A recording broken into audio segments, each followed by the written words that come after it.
हाँ जी, स्टार्ट करते हैं बिना टाइम वेस्ट किए। लास्ट क्लास में हमने introduction to cost accounting start किया था, जो कि हमारा स्टडी नोट नंबर 1 है। जैसा कि मैंने आपको कहा कि स्टडी नोट नंबर 1 4 पार्ट्स में डिवाइडेड है, तो हमने पार्ट 1 स्टार्ट किया था। पार्ट 1 है definition, scope, objectives and significance of cost accounting and it's relationship with financial accounting and management accounting. इसकी एग्जाम में नॉर्मली वेटेज रहती है हमारे 5 to 8 मार्क्स की, और ये प्योर एक थ्योरी टॉपिक है। आप इस टॉपिक में से एग्जाम में या तो शॉर्ट क्वेश्चन एक्सपेक्ट कर सकते हो, लाइक एमसीक्यू, ट्रू फॉल्स, या फिर आप जो हमारे एग्जाम में 5 मार्क्स के राइट ए शॉर्ट नोट क्वेश्चंस आते हैं, वो आप एक्सपेक्ट कर सकते हो। प्योर थ्योरी टॉपिक है। एक्चुअल में अगर मैं बात करूं तो ये जस्ट एक इंट्रोडक्शन है कि आगे जो टर्म्स वगैरह आने वाली है हमारे सिलेबस के अंदर, सब्जेक्ट के अंदर, वो यहां पे डिस्कस की गई है। तो इसमें हमने देखा कि हमें क्या क्या डिस्कस करना है इस टॉपिक में। तो हमें यहाँ पे कॉस्ट का मीनिंग, कॉस्ट अकाउंटिंग का मीनिंग, कॉस्टिंग का मीनिंग, कॉस्ट अकाउंटेंसी का मीनिंग, देन कॉस्ट अकाउंटिंग क्यों इमर्ज हुआ, कॉस्ट अकाउंटिंग के ऑब्जेक्टिव्स क्या है, स्कोप क्या है, कॉस्ट अकाउंटिंग और फाइनेंशियल अकाउंटिंग में क्या डिफरेंस है, मैनेजमेंट अकाउंटिंग क्या होता है, मैनेजमेंट अकाउंटिंग कॉस्ट अकाउंटिंग से कैसे डिफरेंट होता है, कॉस्ट अकाउंटिंग के एडवांटेजेस क्या है, सिग्निफिकेंस क्या है, क्या कमियां हैं कॉस्ट अकाउंटिंग सिस्टम में। एक ऑर्गेनाइजेशन जब अपनी ऑर्गेनाइजेशन में, कंपनी में कॉस्ट अकाउंटिंग सिस्टम इंप्लीमेंट करने जा रही होती है फर्स्ट टाइम, तो उनको क्या क्या फैक्टर्स कंसीडर करने चाहिए, और एक गुड कॉस्ट अकाउंटिंग सिस्टम किसे बोला जाता है, मतलब एक कॉस्ट अकाउंटिंग सिस्टम में क्या क्या फीचर्स हो कि मैं कह सकता हूं मेरा मन करे कि यार मेरा भी कॉस्ट अकाउंटिंग सिस्टम ऐसा होना चाहिए। तो दीज आर द टॉपिक्स जो कि हमें यहां पे डिस्कस करने हैं, जिसमें से ये जो फर्स्ट 7 टॉपिक्स है ये हम लास्ट क्लास में ऑलरेडी डिस्कस कर चुके हैं। अगर इसका एक बार रिकैप लें तो देखो, मैंने आपको बताया कि अकाउंटिंग 3 तरीके की होती है, financial accounting, cost accounting, management accounting.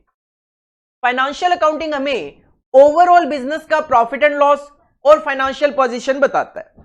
Profit and loss के लिए आप फाइनेंशियल अकाउंटिंग में प्रॉफिट एंड लॉस अकाउंट बनाते हो, और फाइनेंशियल पोजीशन जानने के लिए आप बैलेंस शीट वगैरह देखते हो, क्या हमारी एसेट्स है, क्या हमारी लायबिलिटीज है। कॉस्ट अकाउंटिंग का मेन काम क्या है, कॉस्ट अकाउंटिंग का मेन काम है किसी प्रोडक्ट या सर्विस की कॉस्ट कैलकुलेट करना, और साथ में अगर आपको इंडिविजुअली जानना है कि भाई प्रोडक्ट ए से क्या प्रॉफिट हुआ, प्रोडक्ट बी से क्या प्रॉफिट है, प्रोडक्ट सी से क्या प्रॉफिट है, तो वो भी आप कॉस्ट अकाउंटिंग की हेल्प से इजीली कैलकुलेट कर सकते हो।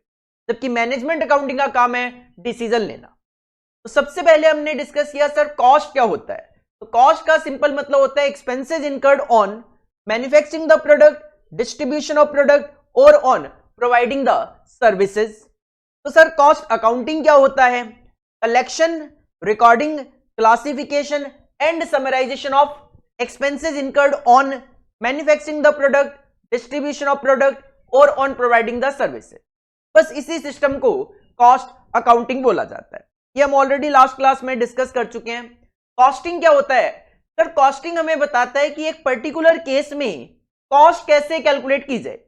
मैं अगर एजुकेशन प्रोवाइड करवाता हूं तो मैं अपनी कॉस्ट कैसे कैलकुलेट करूं, एक कंपनी जो ये डिजिटल पेन बना रही है वो अपनी कॉस्ट कैसे कैलकुलेट करे। तो एक पर्टिकुलर केस में कॉस्ट कैलकुलेशन का तरीका हमें कॉस्टिंग बताता है, और जब हमें कॉस्टिंग से पता चल जाता है तरीका, और हम उस तरीके के अकॉर्डिंगली रिकॉर्डिंग, क्लासिफिकेशन, समराइजेशन कर लेते हैं, मतलब जब हम कॉस्ट अकाउंटिंग और कॉस्टिंग को मिक्स कर देते हैं, मर्ज कर देते हैं, तो वो कहलाता है कॉस्ट अकाउंटेंसी। ये लाइन आपको याद रखनी है कि cost accountancy is the science, art and practice of A cost accountant. हमारे एग्जाम में ट्रू फॉल्स में, फिल इन द ब्लैंक्स में इस तरीके का क्वेश्चन आने के चांसेस रहते हैं। देन हमने देखा कि कॉस्ट अकाउंटिंग अमर्ज क्यों हुआ। तो हमने कहा कि सर फाइनेंशियल अकाउंटिंग में कुछ कमियां थी, फाइनेंशियल अकाउंटिंग काफी पुराना है, जबकि कॉस्ट अकाउंटिंग जो है वो हमारा 20th सेंचुरी में ही आया है सब्जेक्ट। तो फाइनेंशियल अकाउंटिंग में कुछ कमियां थी, जिसकी वजह से एक नया स्ट्रीम लेकर आना पड़ा cost accounting. Like financial accounting जो था वो हमें प्रोडक्ट वाइज कॉस्ट कैलकुलेट करना नहीं सिखा रहा था, प्रोडक्ट वाइज प्रॉफिट कैलकुलेट करना नहीं सिखा रहा था, वो ओवरऑल बिजनेस के पॉइंट ऑफ व्यू से बात करता था। तो कहीं ना कहीं उसमें कुछ कमियां थी, जिसकी वजह से कॉस्ट अकाउंटिंग इंट्रोड्यूस हुआ, इमर्ज हुआ। इसके अलावा इंडस्ट्री जो है वो कॉस्ट कॉन्शियसनेस हो गई, क्योंकि अगर मैं बात करूं तो जब वर्ल्ड वॉर वगैरह होते थे तो उस सिचुएशन में क्या होता है, लोगों के पास पैसों की कमी, तो हर बंदा क्या है उस सिचुएशन में कम पैसा खर्च करके ज्यादा से ज्यादा कहीं ना कहीं सेटिस्फेक्शन लेना चाहता है। तो उस सिचुएशन में ऑर्गेनाइजेशन भी कॉस्ट कॉन्शियसनेस हो गई कि हमारा प्रोडक्ट अगर सस्ता बने तो हम कस्टमर को भी सस्ता प्रोवाइड करवा सकते हैं। इंडस्ट्रियल डेवलपमेंट रैपिड हो गई, मतलब नए नए बिजनेस आने लग गए, नई नई ऑर्गेनाइजेशन आने लग गई जो कि नए नए तरीके के प्रोडक्ट बनाने लग गए, तो इंडस्ट्री में डेवलपमेंट बढ़ गई। तो हर कहीं जरूरत लगने लग गई कि हर एक प्रोडक्ट की कॉस्ट अलग अलग पता चले तो ज्यादा बेटर रहेगा, हर प्रोडक्ट का अलग अलग प्रॉफिट पता चले तो हम ये इजीली डिसाइड कर पाएंगे कि हमें कौन सा प्रोडक्ट बनाना चाहिए, कौन सा नहीं बनाना चाहिए। इसके अलावा प्राइस राइज को कंट्रोल करने के लिए गवर्नमेंट ने कॉस्ट अकाउंटिंग की जरूरत समझी। भाई अगर मैं कोई प्रोडक्ट बनाता हूं, मैं प्राइस इंक्रीज करता रहूंगा, तो वो कहीं ना कहीं एक कस्टमर के साथ अन्याय है कि माल महंगा ही होता जा रहा है। तो इस सिचुएशन में गवर्नमेंट को भी कहीं ना कहीं इंटरफेरेंस करना पड़ता है कि ये माल इतना क्यों महंगा होता जा रहा है। तो उस प्राइस राइज को कंट्रोल तभी किया जा सकता है जब हमें ये पता चले कि इसको बनाने की कॉस्टिंग क्या आ रही है, तो इसकी जरूरत लगने लग गई। इसके अलावा कंपटीशन बढ़ गया मार्केट में। जब कंपटीशन बढ़ जाता है तो हर एक पर्सन अपनी कॉस्ट कम करना चाहता है, लेकिन कॉस्ट कम तो तब करे जब उसको ये पता हो कि मेरी अगर 50 रुपए की कॉस्ट है किसी प्रोडक्ट को बनाने की, तो उस 50 रुपए में क्या क्या खर्चा है, क्या फालतू खर्चा है, कौन सा ऐसा खर्चा है जिसको मैं कम कर सकता हूं, जिसको मैं एलिमिनेट करके अपनी कॉस्ट को कम कर सकता हूं। इसके अलावा कॉस्ट कंट्रोल, जिसमें एक ऑर्गेनाइजेशन पहले स्टैंडर्ड बनाती है कि क्या खर्चा होना चाहिए और देन उसको एक्चुअल के साथ कंपेयर करके फाइंड आउट करती है कि मैं अपनी कॉस्ट को कैसे कंट्रोल कर सकता हूं।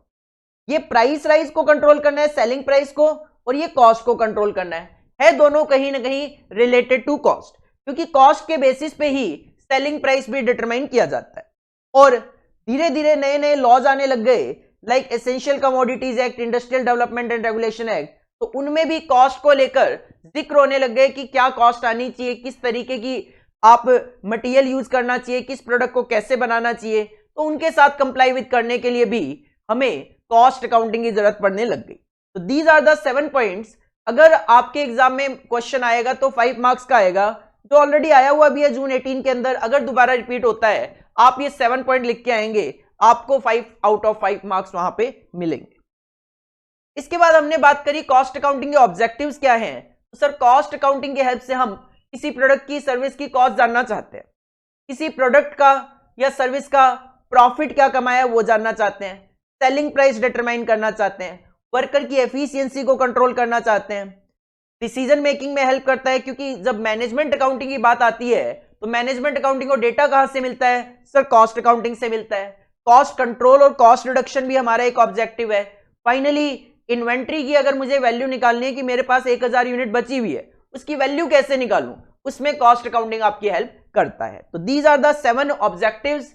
अगर क्वेश्चन आएगा तो वही 5 नंबर की वेटेज में आप इसमें से 6 या 7 पॉइंट वहां पे मेंशन करेंगे, एग्जामिनर 5 में से 5 नंबर आपको देगा।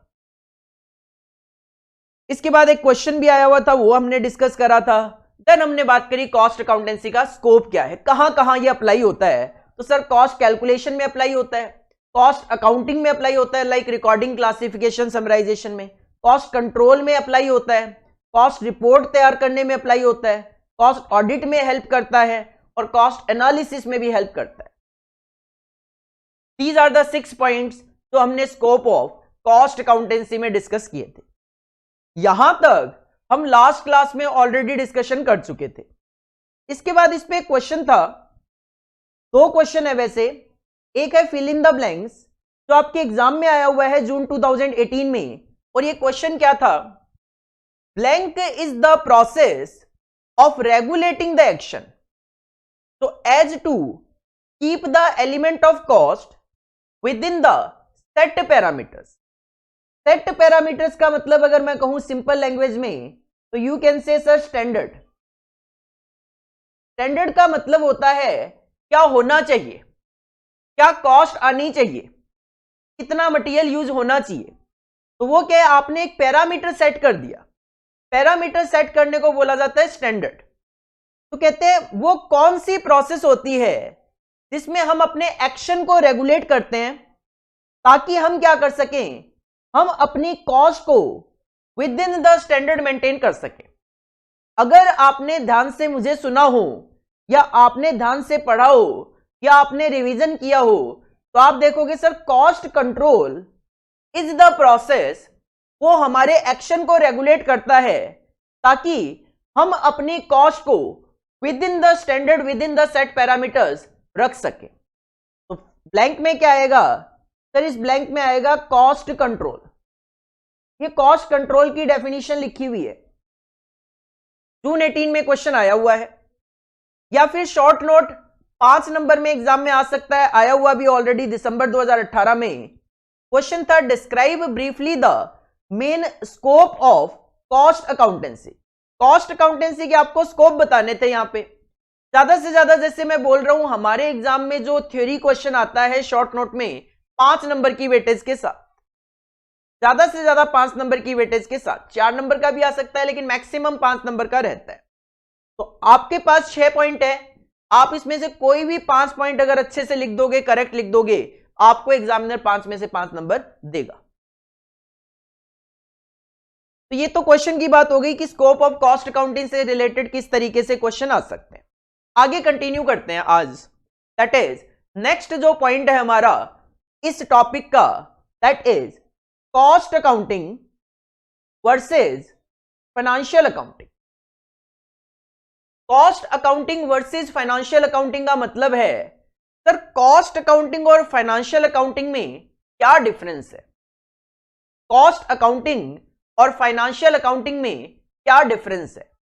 तो काफी सारे पॉइंट्स हैं जिनके बेसिस पे आप दोनों में डिफरेंस कर सकते हो, जिसमें से कुछ पॉइंट नो डाउट आप इजीली माइंड में सेट भी कर सकते हो, आपको इजीली पता भी होंगे कि सर हाँ ये डिफरेंस है। लाइक जैसे हमने ही स्टार्टिंग में बात करी थी कि जो फाइनेंशियल अकाउंटिंग है वो हमें पूरी की पूरी ऑर्गेनाइजेशन का प्रॉफिट और लॉस बताता है, जबकि कॉस्ट अकाउंटिंग आपको प्रोडक्ट की कॉस्ट और प्रॉफिट कैलकुलेट करने में हेल्प करता है। तो सिंपल सी बात है, एक डिफरेंस तो आप यहीं से डिराइव कर सकते हो सर, इसका मतलब फाइनेंशियल अकाउंटिंग हमें पूरे बिजनेस के पॉइंट ऑफ व्यू से बात करता है, जबकि cost accounting product wise service wise हमारे साथ डिटेल डिस्कशन करता है। फाइनेंशियल अकाउंटिंग और कॉस्ट अकाउंटिंग में क्या डिफरेंस है, देखो सबसे पहला पॉइंट क्या है, फाइनेंशियल अकाउंटिंग आपको इंफॉर्मेशन प्रोवाइड करता है किस बारे में, जैसा कि मैंने अभी अभी कहा कि सर फाइनेंशियल अकाउंटिंग में बनते हैं प्रॉफिट एंड लॉस अकाउंट, जो आपको पूरे के पूरे बिजनेस का प्रॉफिट और लॉस बताता है। फाइनेंशियल अकाउंटिंग में आप बनाते हो बैलेंस शीट, जिससे आप पूरे के पूरे बिजनेस की फाइनेंशियल पोजीशन को डिटरमाइन कर सकते हो कि हमारे बिजनेस की फाइनेंशियल पोजीशन क्या है, क्या एसेट्स है हमारे पास, क्या हमारी लायबिलिटीज है, क्या हमारी लिक्विडिटी पोजीशन है, क्या हमारी सॉल्वेंसी पोजीशन है, ये आप डिटरमाइन कर सकते हो। और ये इंफॉर्मेशन किसको प्रोवाइड करवाई जाती है, आपको थोड़ा सा भी आइडिया हो तो जो बैलेंस शीट है, प्रॉफिट एंड लॉस अकाउंट है, ये शेयर होल्डर्स को प्रोवाइड करवाई जाती है। शेयर होल्डर बिजनेस के ऑनर्स होते हैं, या फिर आप किसी भी बैंकिंग वगैरह से लोन लेने के लिए जाते हो तो वो सबसे पहले आपसे आपका प्रॉफिट एंड लॉस और बैलेंस शीट की डिमांड करेगी। तो फाइनेंशियल अकाउंटिंग क्या करता है, it provides the information about the profit and loss account and balance sheet. किसको सर, ऑनर्स को, ऑनर्स का मतलब शेयर होल्डर्स को, एंड अदर आउटसाइड पार्टीज या अदर आउटसाइड पार्टनर्स, जो कि कौन हो सकते हैं, जिनसे आप लोन लेने के लिए गए हो, बैंक वगैरह। आप अगर बहुत ज्यादा माल कहीं से उधार खरीद रहे हो, क्रेडिटर्स जो है आपके वो डिमांड कर सकते हैं। जबकि कॉस्ट अकाउंटिंग जो है वो मेनली जो सब्जेक्ट है, वो मेनली जो इंट्रोड्यूस किया गया, वो किया गया कॉस्ट को कंट्रोल करने के पॉइंट ऑफ व्यू से। वो मेनली इंट्रोड्यूस किया गया इंटरनल अफेयर्स को ध्यान में रखते हुए कि इंटरनली हमारा जो काम है वो बेस्ट होना चाहिए। तो इसकी जो इंफॉर्मेशन होती है वो जाती है टॉप मैनेजमेंट के पास, ताकि टॉप मैनेजमेंट उसके बेसिस पे क्या कर सके, डिसीजंस ले सके। तो कॉस्ट अकाउंटिंग क्या करता है, it provides information to management for decision making. तो पहला डिफरेंस आप क्या कह सकते हो सर, फाइनेंशियल अकाउंटिंग जो है वो ऑनर्स और आउटसाइड पार्टीज को प्रोवाइड करवाई जाती है, जबकि कॉस्ट अकाउंटिंग की इंफॉर्मेशन मैनेजमेंट को प्रोवाइड करवाई जाती है। दूसरा difference, financial accounting main concentrate करता है रिकॉर्डिंग पे। ये कंट्रोल वगैरह की बात नहीं करता। फाइनेंशियल अकाउंटिंग में आप क्या करते हो, जर्नल एंट्री कर लेते हो, प्रॉफिट एंड लॉस बना लेते हो, बैलेंस शीट बना लेते हो, लेकिन कभी भी आप ये बात नहीं करते कि हमारा खर्चा ज्यादा आ गया, इसको कंट्रोल करना है। जबकि कॉस्ट अकाउंटिंग का तो मेन पर्पज ही क्या है कि सर अगर खर्चा ज्यादा आ रहा है तो हमें उसको कंट्रोल करना है। तो फाइनेंशियल अकाउंटिंग जो है इसका जोर किस पे है, इंफेसिस मतलब जोर है किस पे, it lays emphasis on recording aspect without attaching any importance to control. Control पे इसका बिल्कुल भी कॉन्सेंट्रेशन नहीं है, जबकि कॉस्ट अकाउंटिंग का तो मेन पर्पज ही कंट्रोल है। तो it provides a detailed system of control. आप देखोगे आगे जाके हम स्टैंडर्ड कॉस्टिंग का टॉपिक पढ़ते हैं, बजट एंड बजटरी कंट्रोल का टॉपिक पढ़ते हैं, मार्जिनल कॉस्टिंग का टॉपिक पढ़ते हैं। इनका मेन कॉन्सेंट्रेशन ही किस चीज पे है, कॉस्ट कंट्रोल पे। तो कॉस्ट अकाउंटिंग की बात करूं तो it provides a detailed system of control for किस चीज का कंट्रोल, सर कॉस्ट का। कॉस्ट कितने तरीके की होती है, सर मेनली 3 तरीके की कॉस्ट होती है, मटेरियल, लेबर और ओवरहेड्स। मटेरियल, लेबर और ओवरहेड्स। ओवरहेड्स मतलब इनडायरेक्ट नेचर के खर्चे, और बाकी मटेरियल और लेबर आप मेनली जो खर्चे होते हैं वो कवर कर सकते हो। These are the 3 element of cost. कि अगर किसी प्रोडक्ट को बनाने में जो खर्चे आते हैं वो कितने तरीके के आते हैं, 3 तरीके के आते हैं। कौन कौन से, मटेरियल, लेबर और ओवरहेड के खर्चे। तीनों के लिए अपने पास अलग अलग चैप्टर हैं। जो आपका स्टडी नोट नंबर 2 है, ascertainment of cost, element of cost, उसमें आप देखोगे 4 पार्ट है। Material cost, employee cost also known as labour cost, direct expenses और ओवरहेड्स।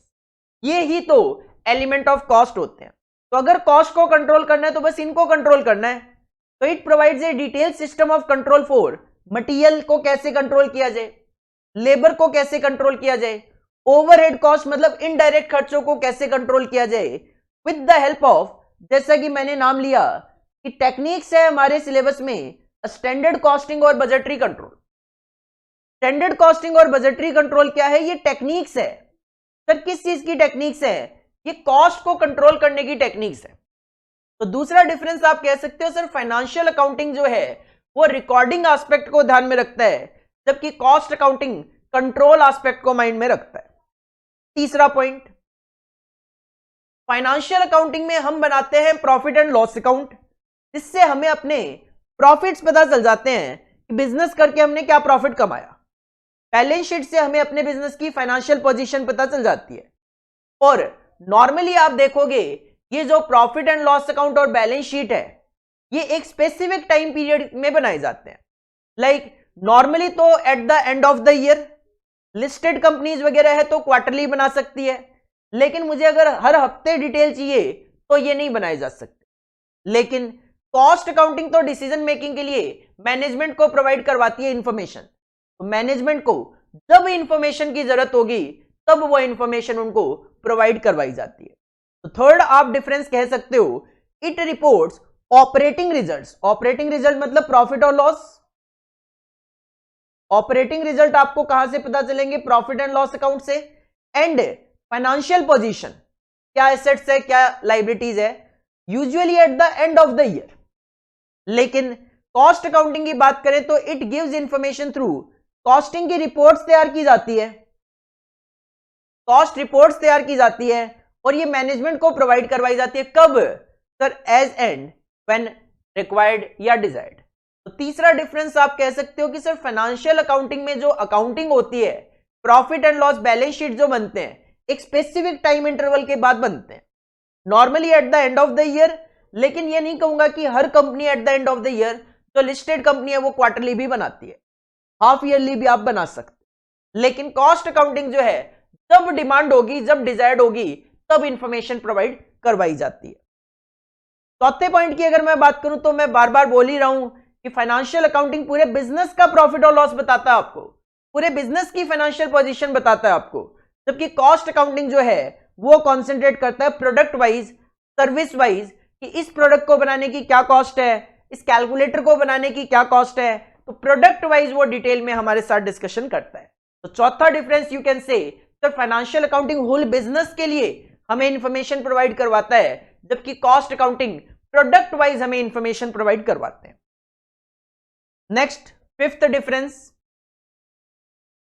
डिफरेंस की बात करूं तो फाइनेंशियल अकाउंटिंग जो है वो मेनली एक्सटर्नल ट्रांजैक्शंस रिकॉर्ड करते हैं। Financial accounts are concerned with external transaction. External का मतलब जो हमारी ऑर्गेनाइजेशन के अंदर ट्रांजैक्शन होते हैं वो रिकॉर्ड नहीं किए जाते। मैं माल खरीदता हूं, मैं माल बेचता हूं, मैं कलेक्शन करता हूं, मैं पेमेंट करता हूं, मैं एसेट्स खरीदता हूं, तो जो बाहर वाले लोगों से, थर्ड पार्टी से हम डील करते हैं, वो ट्रांजैक्शन रिकॉर्ड किए जाते हैं फाइनेंशियल अकाउंटिंग में। तो financial accounts are concerned with external transaction, that is transactions between business concern, हमारी ऑर्गेनाइजेशन और थर्ड पार्टी के बीच में। लेकिन कॉस्ट अकाउंटिंग की अगर मैं बात करूं तो कॉस्ट अकाउंटिंग में इंटरनल ट्रांजैक्शंस भी रिकॉर्ड किए जाते हैं। जैसे कि हम जब मटेरियल खरीद के लाते हैं तो उस मटेरियल को स्टोर में रखा जाता है। जब हम मटेरियल खरीद के लाते हैं तो मटेरियल को स्टोर में रखा जाता है, और जब प्रोडक्शन डिपार्टमेंट को जरूरत होती है तो स्टोर से निकाल के वो प्रोडक्शन डिपार्टमेंट में भेज दिया जाता है। जब प्रोडक्शन डिपार्टमेंट प्रोडक्ट कंप्लीट कर लेता है तो वो उसको वेयर हाउस में भेज देता है, और जब हमें सेल करनी होती है तो वेयर हाउस से माल निकाल के सेल डिपार्टमेंट में भेज दिया जाता है। अगर मैं फाइनेंशियल अकाउंटिंग की बात करूं, फाइनेंशियल अकाउंटिंग कहता है भाई स्टोर से मटेरियल प्रोडक्शन डिपार्टमेंट में गया, वेयर हाउस में गया, सेल डिपार्टमेंट में गया, है तो हमारा ही ना। तो फाइनेंशियल अकाउंटिंग कहते हैं इसके ट्रांजैक्शन को रिकॉर्ड करने की कोई जरूरत नहीं है, मतलब नहीं करते, सिंपल सी बात है। लेकिन कॉस्ट अकाउंटिंग कहता है अगर स्टोर से मटेरियल डिपार्टमेंट में गया, प्रोडक्शन डिपार्टमेंट में, इसको रिकॉर्ड करो। प्रोडक्शन डिपार्टमेंट से वेयर हाउस में गया है, इसको रिकॉर्ड करो। वेयर हाउस से माल सेल डिपार्टमेंट में गया है, इसको रिकॉर्ड करो। हमारे यहां पे रिकॉर्डिंग के चैप्टर्स भी हैं। क्लास नंबर 1 में मैंने आपको बताया था कि हमारे इंटीग्रेटेड अकाउंट्स और नॉन इंटीग्रेटेड अकाउंट्स दो सिस्टम है अकाउंटिंग मेंटेन करने के कॉस्ट अकाउंटिंग में। उसमें करना क्या है, हमें ये ट्रांजैक्शन रिकॉर्ड करने हैं, हमें इनकी जनरल एंट्री सीखनी है कि सर जब स्टोर से प्रोडक्शन डिपार्टमेंट में माल जाएगा क्या जनरल एंट्री करेंगे, कैसे रिकॉर्डिंग करेंगे। प्रोडक्शन डिपार्टमेंट से माल वेयर हाउस में जाएगा, कैसे रिकॉर्डिंग करेंगे। वेयर हाउस से माल सेल डिपार्टमेंट में जाएगा, कैसे रिकॉर्डिंग करेंगे। तो ये सारी चीजें हम देखेंगे नॉन इंटीग्रेटेड और इंटीग्रेटेड अकाउंट्स में। फिलहाल अगर मैं डिफरेंस की बात करूं तो cost accounts are concerned with internal transaction, और ये जो मैंने आपको ट्रांजैक्शन बताए हैं ये है internal transaction which do not involve any cash payment और रिसिप्ट। अब स्टोर से माल प्रोडक्शन डिपार्टमेंट में जाए, प्रोडक्शन डिपार्टमेंट से वेयर हाउस में जाए, वेयर हाउस से सेल डिपार्टमेंट में जाए, सर इससे कोई कैश पेमेंट या कैश रिसिप्ट कुछ नहीं होना है। एक्चुअल ऐसा नहीं है कि स्टोर से प्रोडक्शन डिपार्टमेंट में माल भेजा तो स्टोर वाला प्रोडक्शन डिपार्टमेंट से पैसा लेगा, नहीं सर, इसमें किसी तरीके का कोई कैश पेमेंट या कैश रिसिप्ट इन्वॉल्व ही नहीं होता। बट फिर भी इंटरनल ट्रांजैक्शन है, रिकॉर्ड किए जाते हैं। क्यों किए जाते हैं, एक कंट्रोल मेंटेन करने के लिए, ताकि हमें ये पता रहना चाहिए कि जब मैंने स्टोर से प्रोडक्शन डिपार्टमेंट में माल भेजा तो स्टोर में कितना माल बच गया, प्रोडक्शन डिपार्टमेंट में कितना माल हो गया। इन चीजों को कंट्रोल करने के लिए ये रिकॉर्डिंग की जाती है। पांचवा आप डिफरेंस कह सकते हो कि फाइनेंशियल अकाउंटिंग जो है वो किन चीजों को रिकॉर्ड करता है, जो बिजनेस और बाहर वाले लोगों से होते हैं, जबकि cost accounting internal transaction record करता है। पॉइंट नंबर 6, नेक्स्ट, आप प्रॉफिट एंड लॉस अकाउंट बनाते हो तो आप सबको आइडिया होगा कि प्रॉफिट एंड लॉस अकाउंट में एक्चुअल खर्चे, एक्चुअल इनकम्स लिखी जाती है। तो financial accounting always deals with actual facts and figures. Actual figures, actual जो फैक्ट होते हैं, एक्चुअल जो ट्रांजैक्शन होते हैं वो रिकॉर्ड किए जाते हैं। जबकि कॉस्ट अकाउंटिंग में अगर कोई ट्रांजैक्शन एक्चुअल में नहीं भी हो वो भी रिकॉर्ड किया जा सकता है। तो cost accounting deals partly with facts and partly with estimates और स्टैंडर्ड्स। कॉस्ट अकाउंटिंग में हम कुछ चीजें एक्चुअल बेसिस पे और कुछ चीजें एस्टिमेशन और स्टैंडर्ड के बेसिस पे भी रिकॉर्ड कर सकते हैं। जैसे कि अगर मैं एक बात करूं, एक वर्ड मैं यूज कर रहा हूं दैट इज नॉशनल रेंट। एक वर्ड मैंने यूज किया है दैट इज नॉशनल रेंट। अगर मैंने एक्चुअल में ये बिल्डिंग रेंट पे ले रखी है और मैं 50,000 रुपए पर मंथ एक्चुअल में रेंट पे करता हूं तो सर ये तो एक्चुअल रेंट है। ये आप फाइनेंशियल अकाउंटिंग में दिखा सकते हो, आप ये कॉस्ट अकाउंटिंग में भी दिखा सकते हो, कोई दिक्कत वाली बात नहीं है। लेकिन मैंने यहां पे एक वर्ड अटैच किया है नॉशनल, जो कि हमें आगे जाके समझना भी है। नॉशनल का मतलब क्या होता है? नॉशनल का वैसे मतलब होता है इमेजनरी। नॉशनल का वैसे मतलब होता है इमेजनरी। किस तरीके से इसको एनालाइज किया जाता है? मान लो ये बिल्डिंग मेरी खुद की है, मान लो ये बिल्डिंग मेरी खुद की है और इस बिल्डिंग में मैं बिजनेस करता हूं, इस बिल्डिंग में मैं बिजनेस करता हूं और मैं कहता हूं अगर मैं ऐसी ही बिल्डिंग रेंट पे लेता, अगर ऐसी ही बिल्डिंग मैं रेंट पे लेता तो कितना रेंट पे करना पड़ता? से एग्जांपल 50,000 रुपए। बिल्डिंग मेरी खुद की है, मैं एक्चुअल में किसी को रेंट पे नहीं कर रहा, लेकिन मैं कहता हूं अगर ऐसी ही बिल्डिंग मैं अपने बिजनेस के लिए रेंट पे लेता तो कितना पे करना पड़ता? सर से एग्जांपल 50,000 पर मंथ। अब कितना पे करना पड़ता इसको आप फाइनेंशियल अकाउंटिंग में तो रिकॉर्ड नहीं कर सकते, बट कॉस्ट अकाउंटिंग में डिसीजन मेकिंग के लिए इसको रिकॉर्ड किया जा सकता है। मतलब किया क्या जा सकता है, करते हैं हम। क्यों करते हैं सर? ये इसलिए करते हैं, मैं कहता हूं ऐसी ही बिल्डिंग मैं रेंट पे लेता तो 50,000 रुपए का मुझे रेंट पे करना पड़ता, तो मैं ये भी तो कह सकता हूं कि अगर ये बिल्डिंग में मैं बिजनेस ना करके इस बिल्डिंग को किसी को रेंट पे दे देता 50,000 रुपए मिलते। अगर इस बिल्डिंग में मैं बिजनेस ना करके इसको रेंट पे देता तो मुझे 50,000 रुपए मिलते। अब मान लो मैं बिजनेस कर रहा हूं और बिजनेस से मैं कमा रहा हूं हर महीने 30,000, तो ये कोई समझदारी वाली बात थोड़ी ना है। मैं बिल्डिंग में बिजनेस कर रहा हूं, मेहनत कर रहा हूं और 30,000 रुपए कमा रहा हूं, और अगर मैं इस बिल्डिंग को रेंट पे दे देता 4,000 रुपए मिल जाते। तो कहीं ना कहीं जब मैं ये कंसीडर करूंगा कि सर इस बिल्डिंग को मैं अगर रेंट पे दे देता तो 50,000 मिल जाते मेरे को, तभी तो मैं ये डिसाइड कर पाऊंगा कि बिजनेस करना ठीक नहीं है मेरे लिए यहां पे, क्योंकि बिजनेस से तो 30,000 ही कमा रहा हूं, रेंट से 50,000 कमा लेता तो गो फॉर रेंट। लेकिन ये कब डिसाइड होगा? सर जब मैं इस नॉशनल रेंट 50,000 को भी कंसीडर करूंगा भी तो ये डिसाइड कर पाऊंगा, अदरवाइज तो ये डिसाइड ही नहीं कर पाऊंगा। तो कॉस्ट अकाउंटिंग में नॉशनल बेसिस पे भी खर्चे दिखाना अलाउड है।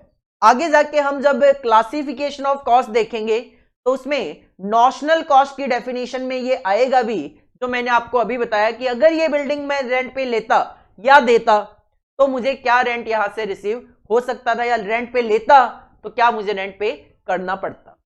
तो सिंपल सी अगर मैं डिफरेंस की बात करूं तो फाइनेंशियल अकाउंटिंग एक्चुअल चीजों को दिखाता है, एक्चुअल फैक्ट एंड फिगर दिखाता है, जबकि कॉस्ट अकाउंटिंग में एक्चुअल के साथ साथ एस्टिमेशन और स्टैंडर्ड भी शो किए जाते हैं। Next difference point number 7, financial accounting में किसी भी तरीके की कोई एफिशिएंसी मेजर नहीं की जाती। फाइनेंशियल अकाउंटिंग का काम क्या है? सर वेजेस का खर्चा आया 50,000, रिकॉर्ड कर लो, रिकॉर्ड कर लो। कॉस्ट अकाउंटिंग में भी खर्चा 50,000 आया, आप रिकॉर्ड तो कर लो, लेकिन साथ में यह भी देखा जाएगा कि क्या वर्कर एफिशिएंटली काम कर रहा है कि नहीं कर रहा। अगर एक वर्कर को बोला गया भाई 1 घंटे में 10 यूनिट बनानी है तेरे को, तो क्या उसने 10 यूनिट बना के दी कि नहीं दी, और अगर नहीं दी तो क्यों नहीं दी। तो 7th पॉइंट क्या कहता है? Financial accounting does not consider efficiency of workers और प्लांट एंड मशीनरी। वर्कर की एफिशिएंसी भी नहीं चेक करते, प्लांट एंड मशीनरी की एफिशिएंसी भी नहीं चेक करते। भाई जितना बन गया ठीक है, जितना बिक गया ठीक है, रिकॉर्ड कर लो बस। जबकि कॉस्ट अकाउंटिंग कहता है भाई तुझे बोला था कि 1 घंटे में 10 यूनिट बनानी है, तूने 8 ही क्यों बनाई, उसके रीजन फाइंड आउट करो। तो cost accounting consider efficiency of workers और प्लांट एंड मशीन। भाई एक प्लांट है, एक मशीन है, उस पे 1 घंटे में 20 यूनिट बन जानी चाहिए, लेकिन 15 ही बनी, क्यों बनी भाई, 15 क्यों बनी, उसके रीजन फाइंड आउट करो ताकि आप अपनी एफिशिएंसी को इंप्रूव कर सको, अपना प्रोडक्टिविटी बढ़ा सको। प्रोडक्टिविटी मतलब 1 घंटे में प्रोडक्शन बढ़ा सको आप। तो 7th पॉइंट क्या कहता है? फाइनेंशियल अकाउंटिंग वर्कर्स और प्लांट एंड मशीनरी की एफिशिएंसी कंसीडर नहीं करता, जबकि कॉस्ट अकाउंटिंग करता है, कॉस्ट अकाउंटिंग करता है। इसके बाद point number 8, stocks are valued at cost और market price whichever is lower. Financial accounting में चलता है अकाउंटिंग स्टैंडर्ड 2 और अकाउंटिंग स्टैंडर्ड कहता है कॉस्ट और market price whichever is lower, cost और market price whichever is lower, cost और market price whichever is lower, cost और market price whichever is lower के basis पे हम stock को वैल्यू करते हैं। जबकि कॉस्ट अकाउंटिंग जो है वो कहता है हम तो मार्केट प्राइस पे नहीं करते, हम केवल और केवल कॉस्ट बेसिस पे ही स्टॉक को वैल्यू करते हैं। तो stocks are valued at cost only in cost accounting. तो 8th डिफरेंस क्या हुआ, फाइनेंशियल अकाउंटिंग में कॉस्ट और मार्केट प्राइस दोनों देखे जाएंगे, विच एवर इज लोअर जो होगा वो हम कंसीडर करेंगे। जबकि कॉस्ट अकाउंटिंग जो है उसमें केवल और केवल कॉस्ट बेसिस पे हम कंसीडरेशन करते हैं।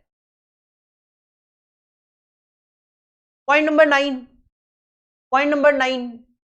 9 क्या कहता है कि जो फाइनेंशियल अकाउंटिंग है उसपे companies act, income tax act, इनके भी रूल्स, रेगुलेशंस, प्रोविजंस अप्लाई होते हैं। These accounts are kept in such a way to meet the requirement of companies act 2013 और इनकम टैक्स एक्ट। मतलब फाइनेंशियल अकाउंटिंग पे companies act के rules, income tax के rules ये भी अप्लाई होते हैं। जबकि जो कॉस्ट अकाउंटिंग है वो वॉल्यूंटरीली है, मेनली वॉल्यूंटरीली है, आप चाहो तो बनाओ चाहो तो ना बनाओ।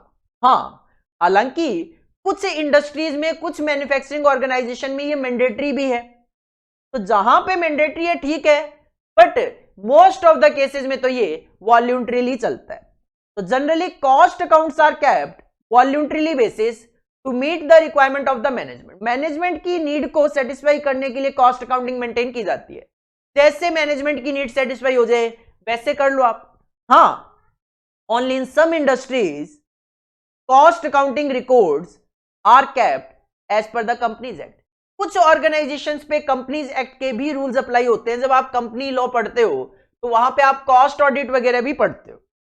कॉस्ट ऑडिट अगर किसी ऑर्गेनाइजेशन का होता है तो वहां पे कॉस्ट रिकॉर्ड्स भी कंपनीज एक्ट के अकॉर्डिंगली होने चाहिए ताकि कॉस्ट ऑडिट प्रॉपरली तरीके से किया जा सके। तो दीज आर द 9 डिफरेंसेस जिसके बेसिस पे आप फाइनेंशियल अकाउंटिंग और कॉस्ट अकाउंटिंग में डिफरेंस कर सकते हो। क्रक्स की बात करूं तो पहला पॉइंट कहता है फाइनेंशियल अकाउंटिंग ऑनर्स और अदर आउटसाइड पार्टीज को इंफॉर्मेशन देता है, जबकि कॉस्ट अकाउंटिंग मैनेजमेंट को इंफॉर्मेशन प्रोवाइड करवाते हैं। सेकंड पॉइंट कहता है फाइनेंशियल अकाउंटिंग रिकॉर्डिंग एस्पेक्ट पे कंसंट्रेशन करता है, जबकि कॉस्ट अकाउंटिंग का कंसंट्रेशन है कंट्रोल पे, कंट्रोल एस्पेक्ट। तीसरा पॉइंट है फाइनेंशियल अकाउंटिंग हमें ऑपरेटिंग रिजल्ट और financial position normally at the end of the year बताता है, जबकि कॉस्ट अकाउंटिंग जब जरूरत होती है तब कॉस्ट रिपोर्ट के थ्रू प्रोवाइड करवा देता है।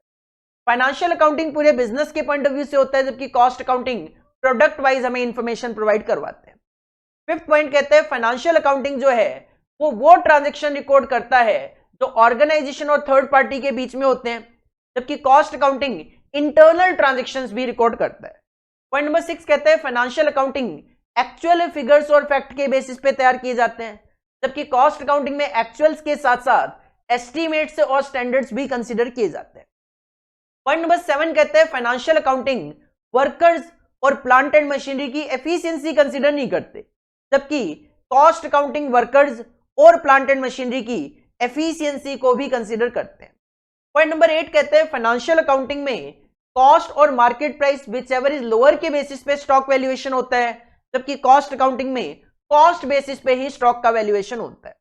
और लास्ट पॉइंट नंबर 9 कहता है फाइनेंशियल अकाउंटिंग पर कंपनीज एक्ट और इनकम टैक्स के रूल्स रेगुलेशंस भी अप्लाई होते हैं, जबकि कॉस्ट अकाउंटिंग मेनली वॉल्यूंटरीली है, मैनेजमेंट की नीड के अकॉर्डिंगली आप बना सकते हो। हाँ, कुछ इंडस्ट्रीज में कंपनीज एक्ट के रूल्स अप्लाई होते हैं, और वो कुछ इंडस्ट्रीज कौन सी है, तो simple we can say sir जहां पे कॉस्ट ऑडिट मैंडेटरी होता है एज पर कंपनीज एक्ट, वहां पे कॉस्ट रिकॉर्ड्स भी कंपनीज एक्ट के अकॉर्डिंगली बनाए जाने चाहिए। These are the 9 point. अगर एग्जाम में क्वेश्चन आएगा तो एग्जाम में क्वेश्चन तो वही 5 मार्क्स की वेटेज के साथ ही आता है। तो आप कोई भी 5 से 6 पॉइंट वहां पे मेंशन कर देना। कई बार तो एग्जामिनर लिख भी देता है एनी 5 पॉइंट्स, एनी 6 पॉइंट्स, तो उससे क्या हो जाता है, एक लिमिट बन जाती है कि किसी बच्चे को 9 याद है तो वो 9 लिखने में टाइम ना वेस्ट करे। 5 या 6 जो एग्जामिनर ने बोला है वही आपको मेंशन करने हैं। नहीं भी बोला तो 5 से 6 पॉइंट सफिशिएंट होते हैं 5 नंबर के क्वेश्चन को सॉल्व करने के लिए। आई होप हमें ये चीज अंडरस्टैंड भी हुई होगी और कुछ पॉइंट्स आई होप मैं आपको याद भी करवा पाया हूं। अगर आप इसको एक बार रिवाइज करेंगे आपको इजीली चीजें और बेटर समझ में आ जाएगी। एक fill in the blanks question भी है मेरे पास जो कि आपके एग्जाम में आ जाता है कई बार। In cost accounting stocks are valued at blank only. तो हमने अभी अभी पढ़ा कि फाइनेंशियल अकाउंटिंग में तो कॉस्ट और market price whichever is lower चलता है, लेकिन कॉस्ट अकाउंटिंग में कॉस्ट पे स्टॉक का वैल्यूएशन होता है। तो इस ब्लैंक में आपको लिखना है cost only. In cost accounting stocks are valued at cost only, केवल और केवल कॉस्ट पे। चलिए जी आगे बढ़ते हैं। इसके बाद आता है मैनेजमेंट अकाउंटिंग। वैसे तो हमारा जो सब्जेक्ट है उसका नाम कॉस्ट अकाउंटिंग ही है, सेकेंड ग्रुप में आपके कॉस्ट एंड मैनेजमेंट अकाउंटिंग है, बट हमें यहां पे इंट्रोडक्शन टू कॉस्ट अकाउंटिंग में कॉस्ट अकाउंटिंग का मैनेजमेंट अकाउंटिंग के साथ रिलेशन बताया गया, जिसकी वजह से मैनेजमेंट अकाउंटिंग भी समझना जरूरी है कि सर मैनेजमेंट अकाउंटिंग क्या होता है। तो थोड़ा सा कॉन्सेंट्रेट करने की कोशिश करो जरा वर्डिंग्स पे, वर्डिंग से समझने की कोशिश करते हैं सर इसका मीनिंग क्या है। देखो अकाउंटिंग का मतलब तो कहीं ना कहीं रिकॉर्डिंग वगैरह से कंसीडर किया जाता है। जब भी अकाउंटिंग वर्ड आता है तो उसका मतलब कहीं ना कहीं recording, classification, summarization, interpretation, analysis, इन चीजों से लिया जाता है। यहां पे अगर मैं अकाउंटिंग की बात करूं तो यहां पे अकाउंटिंग का काम है, यहां पे अकाउंटिंग का मतलब है इंटरप्रिटेशन, एनालिसिस। क्योंकि कॉस्ट अकाउंटिंग जो है वो क्लासिफिकेशन, रिकॉर्डिंग और समराइजेशन तो कर लेता है, लेकिन जब उस डेटा को एनालाइज करने की बात आती है, उस डेटा को इंटरप्रेट करके कुछ डिसीजन लेने की बात आती है, तो वहां पे इन्वॉल्वमेंट हो जाता है मैनेजमेंट का। तो मैनेजमेंट अकाउंटिंग में अकाउंटिंग का मतलब जो है वो एनालिसिस और इंटरप्रिटेशन से है। और मैनेजमेंट अकाउंटिंग मतलब, सर मैनेजमेंट जब भी वर्ड आता है आप लोगों के लिए नया तो नहीं है, आप 11th-12th क्लास में ही मैनेजमेंट की डेफिनेशन पढ़ते हो। मैनेजमेंट जहां पे भी आ जाए तो हमारे माइंड में कुछ वर्ड्स आने शुरू हो जाते हैं। सर मैनेजमेंट का काम होता है प्लानिंग करना, ऑर्गेनाइजिंग करना, स्टाफिंग करना, कंट्रोल करना, डिसीजन लेना, ये मैनेजमेंट का काम है। लेकिन मैनेजमेंट ये काम कब कर सकता है, जब मैनेजमेंट के पास इससे रिलेटेड डेटा पहुंचेगा। इसको करने के लिए, दैट इज प्लानिंग करने के लिए, कंट्रोल करने के लिए, डिसीजन मेकिंग करने के लिए इंफॉर्मेशन पहुंचेगी। तो एक्चुअल में मैनेजमेंट अकाउंटिंग क्या है? मैनेजमेंट अकाउंटिंग अकाउंटिंग और फाइनेंशियल मैनेजमेंट को, अकाउंटिंग एंड फाइनेंशियल मैनेजमेंट के प्रिंसिपल्स का एप्लीकेशन करता है। सर इसका क्या मतलब है कि अकाउंटिंग और फाइनेंशियल मैनेजमेंट के प्रिंसिपल्स का एप्लीकेशन करता है? इसका क्या मतलब है? इसका मतलब यह है कि मैनेजमेंट का काम है प्लानिंग, कंट्रोलिंग वगैरह करना। अब फाइनेंशियल मैनेजमेंट में जो फंड होता है, मनी होता है, उसके लिए प्लानिंग, कंट्रोलिंग वगैरह की जाती है। हमेशा एक ऑर्गेनाइजेशन के पास कैपिटल की कमी होती है, फंड की कमी होती है। हर पर्सन के पास, अगर मैं सिंपल सी बात करूं, जिसके पास जितना पैसा है वो उसके लिए स्केर्स रिसोर्सेज ही होते हैं। और स्केर्स रिसोर्सेज के केस में हमें लेने होते हैं कुछ ना कुछ डिसीजंस। तो एक्चुअल में मैनेजमेंट अकाउंटिंग का काम क्या होता है? मैनेजमेंट अकाउंटिंग का काम यह है कि वो डेटा कलेक्ट करे। वो डेटा कलेक्ट करे कहां से? एक तो अकाउंटिंग से। ध्यान देना यहां पे केवल फाइनेंशियल अकाउंटिंग नहीं लिखा हुआ। तो जब ये वर्ड लिखा हुआ है केवल अकाउंटिंग, तो इसके अंदर फाइनेंशियल अकाउंटिंग भी कवर्ड है और इसके अंदर कॉस्ट अकाउंटिंग भी कवर्ड है। तो ये डेटा कलेक्ट करेगा कहां से? फाइनेंशियल अकाउंटिंग से भी, कॉस्ट अकाउंटिंग से भी, फाइनेंशियल मैनेजमेंट से भी, अगर इसको जरूरत पड़ेगी तो इकोनॉमिक्स, स्टैटिस्टिक्स, जहां से भी डेटा की जरूरत पड़ेगी वो डेटा वहां से कलेक्ट करेगा और उसको एनालाइज करेगा। एप्लीकेशन ऑफ प्रिंसिपल का मतलब क्या है? केवल डेटा कलेक्ट करके इधर उधर नहीं करना, उस डेटा को एनालाइज करेगा और उसमें से चेक करेंगे कि कौन सा डेटा रेलिवेंट है जो हमें डिसीजन लेना है उसके लिए। ऑर्गेनाइजेशन में मैनेजमेंट को क्या डिसीजन लेना है और उस डिसीजन के लिए क्या डेटा रेलिवेंट है, बस इस रेलिवेंट डेटा को फाइंड आउट करना ही application of principle of accounting and financial management बोला जाता है। क्योंकि फाइनेंशियल मैनेजमेंट की मैं बात करूं तो फाइनेंशियल मैनेजमेंट का काम ही होता है फंड को मैनेज करना, फंड को मैनेज करना, अपने बिजनेस को बड़े से बड़ा बनाने की कोशिश करना। तभी क्या लिखा हुआ है? टू क्रिएट, बनाना। अगर बन चुका है तो प्रोटेक्ट करना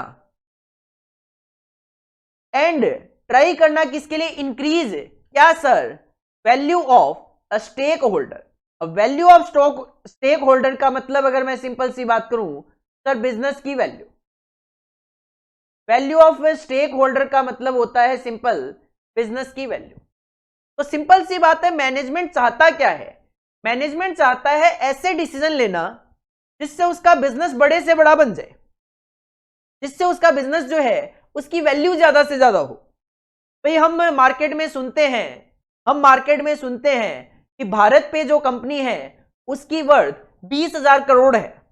वो क्या है? 20,000 करोड़ क्या है सर? उस बिजनेस की वैल्यू है। इसका मतलब आज भारत पे के को फाउंडर अगर उस कंपनी को किसी दूसरी कंपनी को सेल करते हैं तो इसका मतलब वो 20,000 करोड़ रुपए लेंगे उसके लिए।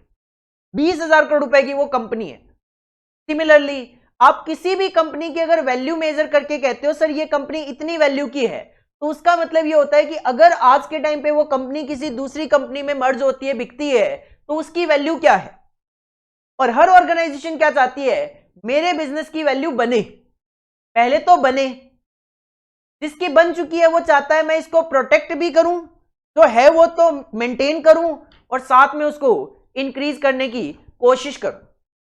तो मैनेजमेंट अकाउंटिंग क्या है? It is the application of principles of accounting and financial management. क्यों?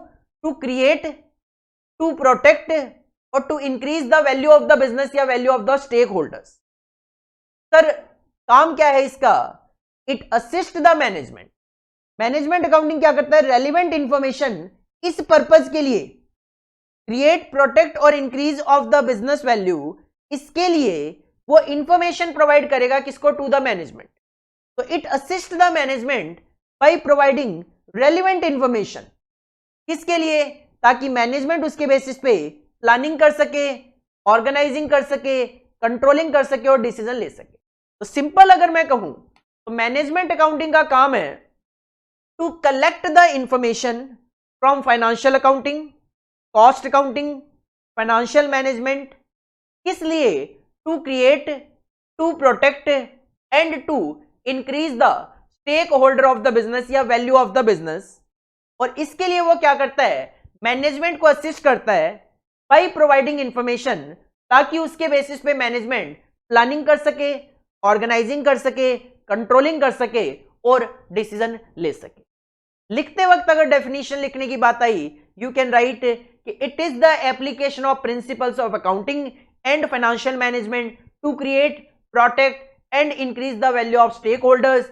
It assist the management by providing relevant information for planning, organizing, controlling and decision making. This is the definition, this is the meaning of management accounting. Sir management accounting क्या होता है? Cost accounting के comparison में थोड़ा सा tricky है, but main अगर आप मैनेजमेंट के फंक्शंस पे कॉन्सेंट्रेट करोगे तो आपको फंक्शंस अगर पता है, planning, organising, controlling, decision making, इन फंक्शंस के लिए मैनेजमेंट डेटा प्रोवाइड करवाता है। बस उस सिस्टम को मैनेजमेंट अकाउंटिंग नाम दिया गया, उस सिस्टम को, पूरे के पूरे सिस्टम को मैनेजमेंट अकाउंटिंग नाम दिया गया। तो sir this is the definition of management accounting, this is the definition of management accounting. और एग्जाम में एक क्वेश्चन आता है एग्जाम में क्या क्वेश्चन आता है, state the difference between cost accounting and management accounting. हमारे एग्जाम में एक क्वेश्चन आता है शॉर्ट नोट लाइक कि कॉस्ट अकाउंटिंग और मैनेजमेंट अकाउंटिंग में क्या डिफरेंस है। जब भी आपको डिफरेंसेस पूछे जाएं तो हमेशा पहले तो मीनिंग लिख दिया करो, शॉर्ट में मीनिंग लिख दिया करो। जैसे कॉस्ट अकाउंटिंग का मीनिंग क्या है, 1 से 2 लाइन में लिख दो। मैनेजमेंट अकाउंटिंग का मीनिंग क्या है, 1 से 2 लाइन में शॉर्ट में लिख दो। उसके बाद आप डिफरेंसेस लिखना शुरू करो। और सर क्या डिफरेंसेस हैं कॉस्ट अकाउंटिंग और मैनेजमेंट अकाउंटिंग।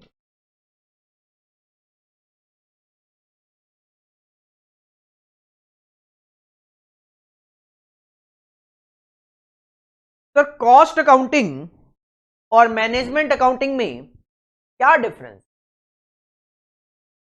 जानते हैं क्या डिफरेंस है। हमने कॉस्ट अकाउंटिंग तो थोड़ा डिटेल में डिस्कस किया है कि सर कॉस्ट अकाउंटिंग क्या होता है, उसका स्कोप क्या है, ऑब्जेक्टिव्स क्या है। बट मैनेजमेंट अकाउंटिंग लिमिटेड ही है सिलेबस के अंदर, क्योंकि जैसा कि मैंने कहा भाई कॉस्ट एंड मैनेजमेंट अकाउंटिंग मेरा सेकंड ग्रुप का पार्ट है। यहां पे मैनेजमेंट अकाउंटिंग को थोड़ा सा टच करके बस पीछे निकल गए, आप ये कह सकते। तभी आप देखोगे जो टेक्निक्स ऑफ कॉस्टिंग है हमारा स्टडी नोट नंबर 6, उसमें भी बेसिक्स गिवन है। लाइक स्टैंडर्ड कॉस्टिंग में स्पेसिफिकली ये कहते हैं हम केवल मटेरियल और लेबर से रिलेटेड ही स्टैंडर्ड कॉस्टिंग डिस्कस करते हैं। बजटरी कंट्रोल में भी साफ साफ आपके स्टडी मटेरियल में लिखा हुआ है, बेसिक क्वेश्चन जो है वही हम यहां पे देखते हैं। तो कहीं ना कहीं मैनेजमेंट अकाउंटिंग को डाल तो दिया गया लेकिन पूरा पोर्शन नहीं डाला, क्योंकि वो सेकंड ग्रुप में इनको कवर करना था। क्या डिफरेंस है सर, एक एक करके डिस्कस करते हैं। कॉस्ट अकाउंटिंग और मैनेजमेंट अकाउंटिंग, पहली अगर मैं बात करूं देखो कॉस्ट अकाउंटिंग जो है वो डिसीजन मेकिंग करता नहीं है, वो केवल डिसीजन मेकिंग के लिए मैनेजमेंट अकाउंटिंग की हेल्प करता है। तो सर कॉस्ट अकाउंटिंग का काम क्या है, कॉस्ट अकाउंटिंग का काम है कैलकुलेशन बेस्ड। सर ये प्रोडक्ट बना रहे हैं, इसकी क्या कॉस्ट है, जबकि मैनेजमेंट अकाउंटिंग का काम है डिसीजन मेकिंग, जिसकी वजह से कहा जाता है कि जो कॉस्ट अकाउंटिंग है ये रिकॉर्ड करता है ओनली क्वांटिटेटिव एस्पेक्ट। क्वांटिटेटिव मतलब यूनिट से रिलेटेड, मॉनेटरी फंड से रिलेटेड कि क्या कॉस्ट आएगी, क्या प्रॉफिट है, क्या सेलिंग प्राइस होना चाहिए, क्या स्टॉक का वैल्यूएशन है, इन चीजों से रिलेटेड डील करता है। तो it records only quantitative aspect, जबकि मैनेजमेंट अकाउंटिंग का काम है डिसीजन से रिलेटेड। तो ये it records qualitative and quantitative. Qualitative में आ जाएगा डिसीजन मेकिंग, लेकिन डिसीजन मेकिंग के लिए भी थोड़ी बहुत कैलकुलेशन तो करनी पड़ती है, जिसकी वजह से क्वांटिटेटिव एस्पेक्ट भी यहां पे कंसीडर किया जाता है। जैसे भाई आप कहते हो कि मुझे प्रोडक्ट ए को कंटिन्यू करना चाहिए कि नहीं करना चाहिए, मुझे प्रोडक्ट ए को कंटिन्यू करना चाहिए कि नहीं करना चाहिए, तो जो डिसीजन है वो क्वालिटी रिलेटेड होगा। बट एक मुझे ये भी तो पता होना चाहिए कि प्रोडक्ट ए से क्या प्रॉफिट है, क्या लॉस है। कहीं ना कहीं क्वांटिटेटिव तो मुझे कंसिडर मैनेजमेंट अकाउंटिंग में भी करना पड़ेगा। पहला जो डिफरेंस है कॉस्ट और मैनेजमेंट अकाउंटिंग का, वो डिफरेंस क्या है सर, पहला डिफरेंस है कॉस्ट अकाउंटिंग जो है it records only quantitative aspect only, it records only quantitative aspect only. जबकि अगर मैं बात करूं मैनेजमेंट अकाउंटिंग की तो it records qualitative and quantitative. पहला डिफरेंस तो ये हो गया। दूसरा पॉइंट, कॉस्ट अकाउंटिंग जो है it focus attention on past and current operation. Cost accounting mainly किन चीजों में डील करता है कि सर मैं ये प्रोडक्ट बना चुका हूं, इसकी मेरी क्या कॉस्ट आई है कैलकुलेट कर लेता हूं, या फिर मैं ये प्रोडक्ट बना रहा हूं तो मेरी ये कॉस्ट इनकर हो रही है। लेकिन मैनेजमेंट अकाउंटिंग का काम है डिसीजन मेकिंग, और डिसीजन हमेशा फ्यूचर के लिए लिए जाते हैं, ना कि पास्ट और जो चल रहा है उसके लिए। तो कॉस्ट अकाउंट फोकस करता है on past and current operation की, जो मैं बना चुका हूं उसका क्या खर्चा है या जो बन रहा है उसका क्या खर्चा आ रहा है, जबकि मैनेजमेंट अकाउंटिंग कॉन्सेंट्रेट करता है फ्यूचर पे। तो दूसरा डिफरेंस क्या है, कॉस्ट अकाउंटिंग का फोकस है पास्ट एंड प्रेजेंट पे, जबकि मैनेजमेंट अकाउंटिंग का फोकस डिसीजन मेकिंग मतलब फ्यूचर से related. Next point number 3, cost accounts are generally kept voluntarily unless prescribed by cost accounting record rules under the companies act. अभी हम पीछे भी पढ़ के आए थे जब हम फाइनेंशियल अकाउंटिंग और कॉस्ट अकाउंटिंग में डिफरेंस देख रहे थे कि कॉस्ट अकाउंटिंग वैसे तो वॉल्यूंटरीली है, लेकिन कुछ जगह वो मैंडेटरी भी है, कुछ जगह कंपनीज एक्ट के भी रूल्स रेगुलेशन यहां पे अप्लाई हो जाते हैं कॉस्ट अकाउंटिंग में। तो मैं कॉस्ट अकाउंटिंग को 100% वॉल्यूंटरीली नहीं कह सकता, काफी हद तक वॉल्यूंटरीली है, बट कुछ जगह कॉस्ट अकाउंटिंग रिकॉर्ड रूल्स है जो अप्लाई हो जाते हैं अंडर द कंपनीज एक्ट। लेकिन मैनेजमेंट अकाउंटिंग से रिलेटेड कंपनीज एक्ट कुछ नहीं कहता, बिल्कुल शांत। मैनेजमेंट अकाउंटिंग तो 100% वॉल्यूंटरीली है, आप डिसीजन लो ना लो, कंपनीज एक्ट ये थोड़ी ना बोलेगा डिसीजन लेना पड़ेगा, भाई जबरदस्ती थोड़ी ना डिसीजन लेने के लिए। तो maintenance of management accounting records is purely voluntary. तीसरा डिफरेंस क्या है सर, कॉस्ट अकाउंटिंग वॉल्यूंटरी तो है, लेकिन कुछ जगह कंपनीज एक्ट के रूल्स रेगुलेशन अप्लाई होते हैं। उन रूल्स का नाम क्या है, कॉस्ट अकाउंटिंग रिकॉर्ड रूल्स इनका नाम है, जो कि आपको फाइनल में आपके एक सब्जेक्ट है कॉस्ट एंड मैनेजमेंट ऑडिट का, कॉस्ट ऑडिट का, उसमें आपको देखने को मिलेंगे। जबकि management accounting 100% voluntarily, pure voluntarily. Fourth point, cost accounting is more concern with short term planning. Cost accounting में प्लानिंग हो जाती है, कर लेते हैं हम थोड़ी सी प्लानिंग, लेकिन शॉर्ट टर्म करते हैं, जबकि मैनेजमेंट अकाउंटिंग शॉर्ट टर्म और लॉन्ग टर्म दोनों प्लानिंग करता है। Management accounting is concern equally with short range and long range planning, क्योंकि जैसा कि मैंने कहा कॉस्ट अकाउंटिंग जो है वो करंट ऑपरेशन पे भी ध्यान देता है। तो थोड़ा बहुत प्लानिंग तो हम कर लेते हैं कि भाई आज शाम तक क्या बनाना है, लेकिन मैनेजमेंट अकाउंटिंग जो है वो शॉर्ट टर्म भी करता है, लॉन्ग टर्म भी डिसीजन लेने होते हैं। ये मशीन रिप्लेस करनी है कि नहीं करनी, तो मशीन 10 साल चलने वाली है, इस प्रोडक्ट को लॉन्च करना है कि नहीं करना, जिसकी लाइफ 10 साल 20 साल 100 साल कुछ भी हो सकती है। Management accounting short term planning, cost accounting short term planning, management accounting short term plus long term planning. Fifth point of difference जो है वो कहते हैं cost accounting system can be installed without A prior management accounting system. आप अपनी organisation में cost calculation का जो सिस्टम है वो फॉलो कर सकते हो, भले आपकी ऑर्गेनाइजेशन में मैनेजमेंट अकाउंटिंग सिस्टम ना हो। लेकिन मैनेजमेंट अकाउंटिंग को तो डिसीजन लेने के लिए डेटा कलेक्ट करना है, और उसके लिए कॉस्ट अकाउंटिंग एक इंपॉर्टेंट सोर्स ऑफ डेटा है। मैनेजमेंट अकाउंटिंग को इंस्टॉल नहीं कर सकते अगर आपकी ऑर्गेनाइजेशन में कॉस्ट अकाउंटिंग नहीं है। तो management accounting can not be installed without A proper cost accounting system. तो कॉस्ट अकाउंटिंग आप इंस्टॉल कर सकते हो विदाउट मैनेजमेंट अकाउंटिंग, लेकिन मैनेजमेंट अकाउंटिंग की कोई रेलेवेंसी नहीं रह जाएगी अगर आपकी ऑर्गेनाइजेशन में एक सक्सेसफुल कॉस्ट अकाउंटिंग सिस्टम नहीं होगा तो। और सिक्स्थ और जो लास्ट डिफरेंस आप क्रिएट कर सकते हो दोनों में, तो यू कैन से द कॉस्ट अकाउंटिंग जो है इट एम्स, क्या एम है इसका, measuring the economic performance of cost centres. Cost centre का मेनली मतलब लिया जाता है डिपार्टमेंट से, हालांकि हम इसकी प्रॉपर डेफिनेशन पार्ट 2 जो है इंट्रोडक्शन टू कॉस्ट अकाउंटिंग का उसमें डिस्कस करने वाले हैं। कॉस्ट सेंटर का मतलब है कोई भी डिपार्टमेंट, कोई भी लोकेशन जिसके लिए आप कॉस्ट कैलकुलेट कर सकते हो। मतलब सिंपल सी बात यह है, कोई भी सेंटर जिसके लिए कॉस्ट कैलकुलेट की जा सकती है, कोई भी पर्सन, कोई भी लोकेशन, कोई भी डिपार्टमेंट, कोई भी बिजनेस जिसके लिए आप कॉस्ट कैलकुलेट कर सकते हो, that can be called as cost centre. तो कॉस्ट अकाउंटिंग का कॉन्सेंट्रेशन किस पे है, कॉस्ट सेंटर की परफॉर्मेंस मेजर करने से रिलेटेड। भाई मैं कहूं प्रोडक्शन मैनेजर है, मैं प्रोडक्शन मैनेजर की परफॉर्मेंस मेजर करना चाह रहा हूं, तो प्रोडक्शन मैनेजर जो है उसको कॉस्ट सेंटर बोल दिया जाएगा। मेरी ऑर्गेनाइजेशन में एक फाइनेंस डिपार्टमेंट है, एक प्रोडक्शन डिपार्टमेंट है, एक मेंटेनेंस डिपार्टमेंट है। मैं मेंटेनेंस डिपार्टमेंट की परफॉर्मेंस मेजर कर रहा हूं, तो मैं एक कॉस्ट सेंटर की परफॉर्मेंस मेजर कर रहा हूं। तो कॉस्ट अकाउंटिंग का मेन एम क्या है, कॉस्ट सेंटर्स की परफॉर्मेंस को मेजर करना कि भाई काम कैसा चल रहा है। जबकि मैनेजमेंट अकाउंटिंग जो है it is an inclusive accounting information system which covers, इसमें देखो कॉस्ट अकाउंटिंग तो कवर्ड है ही नो डाउट, लेकिन इसके अंदर financial accounting and all aspect of financial management भी कवर्ड है। तो सिंपल कहूं तो कॉस्ट अकाउंटिंग अपने आप में एक सिंगल अकाउंटिंग सिस्टम है जिसका मेन पर्पस है इकोनॉमिक परफॉर्मेंस मेजर करना ऑफ कॉस्ट सेंटर, जबकि मैनेजमेंट अकाउंटिंग कहता है मुझे तो फाइनेंशियल अकाउंटिंग की भी जरूरत है, कॉस्ट अकाउंटिंग की भी जरूरत है, फाइनेंशियल मैनेजमेंट की भी जरूरत है। तो मैनेजमेंट अकाउंटिंग का स्कोप केवल और केवल measurement of economic performance of cost centre नहीं है, वाइड है, वाइड है।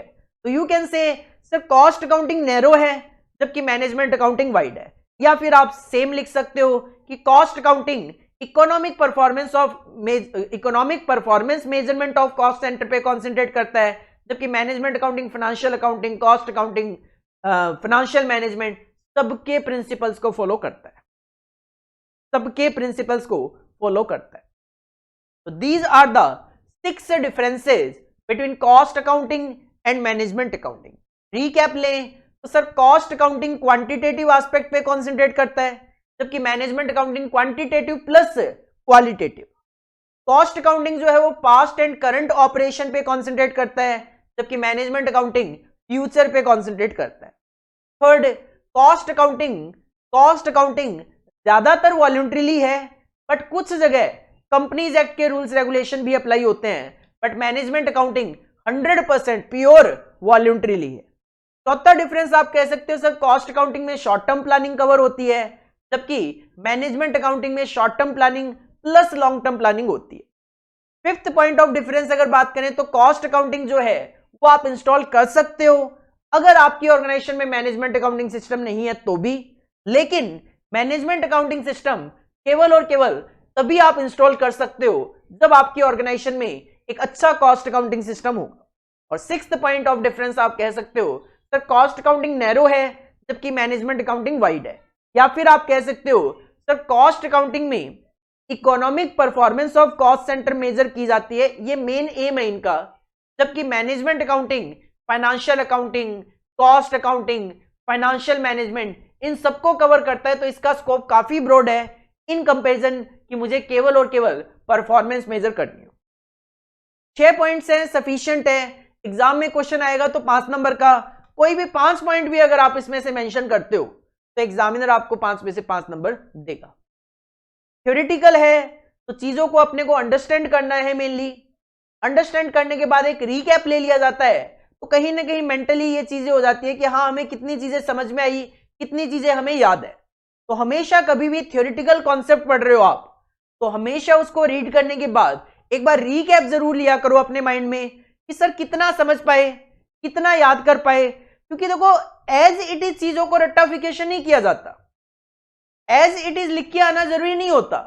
आप क्या है मेन पॉइंट पे कॉन्सेंट्रेट कर लो कि सर ये क्वांटिटेटिव है, ये क्वालिटेटिव प्लस क्वांटिटेटिव है, ये शॉर्ट टर्म है, ये short term plus long term है, ये पास्ट प्रेजेंट पे ध्यान देता है, ये फ्यूचर पे। तो इस तरीके से भी अगर आप रिकैप ले लेते हो कॉन्फिडेंस लेवल बिल्ड होगा, सर हाँ हमें चीजें याद हो रही है, हमें चीजें याद हो रही है। कहीं ना कहीं एक रीकैप जरूरी है किसी भी टॉपिक में कंप्लीट करने के बाद, उस पे किसी भी टॉपिक को कंप्लीट करने के बाद उस पे एक रीकैप हमेशा लिया करो अपने आप से, अपने आप को चेक करने के लिए सर क्या समझ में आया, कितनी चीजें समझ में आई, कितना हमें याद हो पाया। एक क्वेश्चन है दिसंबर 2017 में हमारे एग्जाम में आया और वो क्वेश्चन क्या था, cost accounting and management accounting are interdependent. Question ये था कि कॉस्ट और मैनेजमेंट अकाउंटिंग एक दूसरे पे डिपेंडेंट है। इंटरडिपेंडेंट का मतलब एक दूसरे पे डिपेंडेंट है, और हमें बोला गया क्या हम इससे एग्री करते हैं स्टेटमेंट से, डू यू एग्री, और हमें इसका डिस्कस करना था। कहीं ना कहीं देखो नो डाउट अगर मैं जनरल सेंस में बात करूं, मैं कहता हूं मैंने कॉस्ट अकाउंटिंग मेंटेन करी हुई है लेकिन मैनेजमेंट अकाउंटिंग नहीं कर रहा, फायदा क्या हुआ? कॉस्ट अकाउंटिंग का काम है कैलकुलेशन करना मैंने निकाल लिया कि सर प्रोडक्ट ए को बनाने की 20 रुपए की कॉस्ट है, ये निकाल के छोड़ दूं, फायदा क्या है? जब तक मैं इसका एनालिसिस ना करूं कि सर ये कॉस्ट मेरी इन कंपैरिजन विद दूसरी कंपनी जो भी है इंडस्ट्री में उसके कंपैरिजन में मेरी कॉस्ट ये ज्यादा है, इसको कम कैसे करूं, तब तक आप इन चीजों को लेकर डिसीजन नहीं लोगे, तब तक इस कैलकुलेशन की एज बहुत ज्यादा रिलेवेंसी नहीं रह जाएगी। और मैनेजमेंट अकाउंटिंग तो हम कह ही रहे हैं कि सर मैनेजमेंट अकाउंटिंग की सक्सेस के लिए एक बढ़िया कॉस्ट अकाउंटिंग सिस्टम होना जरूरी है। तो कहीं ना कहीं दोनों एक दूसरे पे डिपेंडेंट तो हैं, बट इस तरीके का क्वेश्चन दोबारा एग्जाम में आ जाए तो सर आंसर कैसे प्रेजेंट करें, आंसर कैसे प्रेजेंट करें, ये एक बड़ी दिक्कत होती है। तो इसका मैंने कोई आंसर लिखा है यहाँ पे कि आपको किस तरीके से आंसर प्रेजेंट करना चाहिए। सबसे पहले आप कॉस्ट अकाउंटिंग के बारे में बताओ, चीजें वही लिखनी है जो हमने समझी है, बट लिखना कैसे है वो मैं इस क्वेश्चन के थ्रू आपको समझा रहा हूं। आप क्या लिखोगे, इन कॉस्ट अकाउंटिंग, अभी अभी हमने पढ़ा primary emphasis is on cost, कि सर कॉस्ट निकाल ली, बस ये मेरा टारगेट है। And it deals with its, ये डेफिनेशन हो गई, collection, analysis, relevance, interpretation, presentation for various problems of management. Cost accounting क्यों मेंटेन कर रहा हूं sir, to assist the management in decision making, to assist the management in decision making. तो इस तरीके से हम डेटा मेंटेन कर लेते हैं ताकि मैनेजमेंट की जो प्रॉब्लम्स है उनको इस डेटा से सॉल्व किया जा सके। मतलब अब इस तरीके से लिखना है कि भाई कॉस्ट अकाउंटिंग और मैनेजमेंट अकाउंटिंग एक दूसरे पे डिपेंडेंट लगे। तो कॉस्ट अकाउंटिंग लिखते वक्त क्या लिख दिया कि सर कॉस्ट अकाउंटिंग इस तरीके से हम रिकॉर्ड करते हैं ताकि वो various problem of management solve कर सके। और मैनेजमेंट अकाउंटिंग क्या करता है सर, मैनेजमेंट अकाउंटिंग क्या करता है, यूटिलाइज करता है, यूज करता है इस इंफॉर्मेशन को ताकि वो बेस्ट डिसीजन ले सके। तो इट यूटिलाइजेज, मतलब मैनेजमेंट क्या करता है, यूटिलाइज करता है क्या, प्रिंसिपल्स एंड प्रैक्टिसेस ऑफ, कौन कौन सी सर, फाइनेंशियल अकाउंटिंग भी, कॉस्ट अकाउंटिंग भी, फाइनेंशियल मैनेजमेंट भी। तो it utilises the principles and practice of financial accounting and cost accounting in addition to other management techniques. इसका मतलब यही है कि फाइनेंशियल मैनेजमेंट वगैरह भी आप यूज कर सकते हो। क्यों यूज करते हो sir, for efficient operations of A business, ताकि एक बिजनेस, एक ऑर्गेनाइजेशन एफिशिएंटली अपना काम कर सके। एफिशिएंटली काम करने का मतलब है कम से कम कॉस्ट में काम कर सके और ज्यादा से ज्यादा हम प्रॉफिट जनरेट कर सके, अपने बिजनेस की वैल्यू ज्यादा से ज्यादा बना सके। It widely uses different techniques from various branches of knowledge. जैसा कि मैंने कहा मैनेजमेंट अकाउंटिंग को तो डिसीजन के पॉइंट ऑफ व्यू से डेटा चाहिए, उसको जहां से लगेगा कि भाई यहां से मेरे लिए इंपॉर्टेंट इंफॉर्मेशन मिल सकती है वो वहां से ले लेगा, like statistics, mathematics, economics, law, psychology, to assist the management in its task. और टास्क क्या होता है, देखो सिंपल सी बात करूं, कॉस्ट को कम से कम रखना, प्रॉफिट को ज्यादा से ज्यादा रखना। टास्क ऑफ मैक्सिमाइजिंग प्रॉफिट्स और मिनिमाइजिंग लॉसेस। मिनिमाइजिंग लॉसेस के साथ साथ आप मिनिमाइजिंग कॉस्ट भी कह सकते हो। सर हर बिजनेस का मोटिव यही होता है, कॉस्ट कम से कम आए, प्रॉफिट ज्यादा से ज्यादा आए। द मेन थर्स्ट मतलब aim in management accounting is towards determining policy and formulating plans to achieve desired objective of management. देखो हर एक बिजनेस का कोई ना कोई ऑब्जेक्टिव होता है, एम होता है। तो उस ऑब्जेक्टिव को अचीव करने के लिए मैनेजमेंट क्या करता है, पॉलिसी बनाते हैं, प्लान बनाते हैं, ताकि उस प्लान को फॉलो करके, उन पॉलिसीज को फॉलो करके एक ऑर्गेनाइजेशन अपने ऑब्जेक्टिव्स अचीव कर सके। तो आप देख सकते हो कॉस्ट अकाउंटिंग किसके लिए काम करता है, मैनेजमेंट के लिए। और मैनेजमेंट अकाउंटिंग को क्या चाहिए, कॉस्ट अकाउंटिंग से इंफॉर्मेशन चाहिए। तो you can say from the above discussion it may be concluded that cost accounting and management accounting are interdependent, greatly related and inseparable. एक दूसरे से काफी हद तक रिलेटेड है और आप उनको अलग अलग नहीं कर सकते। भले ही इंस्टीट्यूट ने कॉस्ट अकाउंटिंग अलग सब्जेक्ट कर दिया, कॉस्ट एंड मैनेजमेंट अकाउंटिंग अलग कर दिया, बट फिर भी कॉस्ट अकाउंटिंग में मैनेजमेंट अकाउंटिंग अपने को पढ़ना पड़ रहा है। सिमिलरली जब आप कॉस्ट एंड मैनेजमेंट अकाउंटिंग में जाओगे तो मैनेजमेंट अकाउंटिंग में काफी सारा आपको कॉस्ट अकाउंटिंग पढ़ना पड़ेगा। क्यों सर, दोनों एक दूसरे पे इंटरडिपेंडेंट है, इसलिए हमें हर जगह इन दोनों को एक साथ देखना पड़ता है। These are greatly related, these are inseparable and these are interdependent। तो ये क्वेश्चन आपको बताने के पीछे, दिखाने के पीछे पर्पस बस ये था कि अगर इस तरीके का क्वेश्चन हमारे एग्जाम में आ जाता है, इस तरीके का क्वेश्चन अगर हमारे एग्जाम में आ जाता है, तो प्रेजेंटेशन कैसे देनी है सर, आंसर कैसे रिप्रेजेंट करना है, लिखना है, वो प्रेजेंटेशन दिखाने के पॉइंट ऑफ व्यू से, वो प्रेजेंटेशन दिखाने के पॉइंट ऑफ व्यू से मैंने आपके सामने ये आंसर रिप्रेजेंट किया है। इसके बाद नेक्स्ट पॉइंट आता है advantages of cost accounting. Next point आता है एडवांटेजेस ऑफ कॉस्ट अकाउंटिंग। इसके बाद नेक्स्ट पॉइंट आता है हमारा advantages of cost accounting. Advantages of cost accounting, sir जो कॉस्ट अकाउंटिंग है क्या फायदे हैं इसके, क्यों पढ़ रहे हैं हम कॉस्ट अकाउंटिंग, कॉस्ट अकाउंटिंग को पढ़ने के फायदे क्या है, what are the significance, what are the benefits of cost accounting, what are the benefits of cost accounting. लेकिन मैं ये जो पॉइंट है, ये जो टॉपिक है, वो आज डिस्कस नहीं कर रहा। तो आज की क्लास हम यहीं पे फिनिश करेंगे। आज की जो क्लास है वो हम यहां पे फिनिश करेंगे। आज की जो क्लास है वो हम यहां पे फिनिश करेंगे और आज की क्लास में हमने क्या डिस्कस किया है वो देख लेते हैं। सर आज की क्लास में हमने डिस्कशन किया है कि कॉस्ट अकाउंटिंग और फाइनेंशियल अकाउंटिंग में क्या डिफरेंस है। सर एक रीकैप ले लेते हैं क्या डिफरेंस है। फाइनेंशियल अकाउंटिंग जो है वो इंफॉर्मेशन प्रोवाइड करवाता है ऑनर्स और आउटसाइड पार्टीज को, जबकि कॉस्ट अकाउंटिंग इंफॉर्मेशन प्रोवाइड करता है मैनेजमेंट को ताकि वो उसके बेसिस पे डिसीजन ले सके। फाइनेंशियल अकाउंटिंग मेन कॉन्सेंट्रेट करता है रिकॉर्डिंग एस्पेक्ट पे, कॉस्ट अकाउंटिंग कंट्रोल एस्पेक्ट देखता है। फाइनेंशियल अकाउंटिंग जो है वो eight the end of the period हमें ऑपरेटिंग रिजल्ट्स, फाइनेंशियल पोजीशन बताता है, जबकि कॉस्ट अकाउंटिंग हमें इंफॉर्मेशन जब जरूरत होती है तब प्रोवाइड करवा देता है। फाइनेंशियल अकाउंटिंग पूरे बिजनेस के पॉइंट ऑफ व्यू से इंफॉर्मेशन देता है, जबकि कॉस्ट अकाउंटिंग प्रोडक्ट वाइज हमें इंफॉर्मेशन प्रोवाइड करवाते हैं। फाइनेंशियल अकाउंटिंग जो है वो ट्रांजैक्शन रिकॉर्ड करते हैं between business organisation and third party, जबकि जो कॉस्ट अकाउंटिंग है वो इंटरनल ट्रांजैक्शंस भी रिकॉर्ड करते हैं।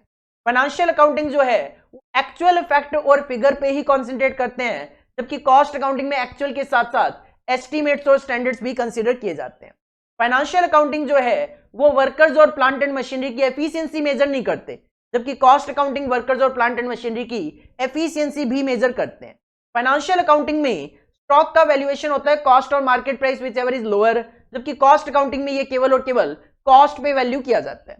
फाइनेंशियल अकाउंटिंग पे इनकम टैक्स के, कंपनीज एक्ट के रूल्स एंड रेगुलेशंस भी अप्लाई होते हैं, जबकि अगर मैं कॉस्ट अकाउंटिंग की बात करूं तो कॉस्ट अकाउंटिंग में कॉस्ट अकाउंटिंग वॉलंटरीली है मेनली।